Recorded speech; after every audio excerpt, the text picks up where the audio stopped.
St George's Hall has welcomed 5 of Nelson Mandela's prints into its collection. These are the first pieces by a black artist to be displayed in the hall. Campaigners like Sonia Bassi of Mandela 800, who are trying to get a memorial to Mr Mandela, have welcomed the move. The city has got a history built on the back of the slave trade, so I think it's important that the city really emphasises that willingness to change and that things are not being forgotten, but we have a positive way forward, and these prints being in the hall are a good example of that. With the manager of St George's Hall, Alan Smith, talking about the importance of having black art in the hall.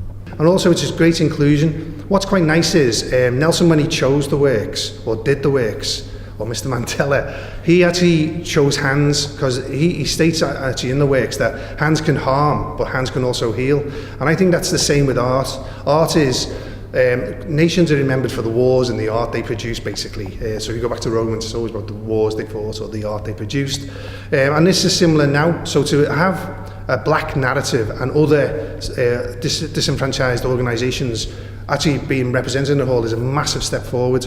The prints will be on permanent display in the Read Room. This has been Kiernan reporting for Liverpool Live.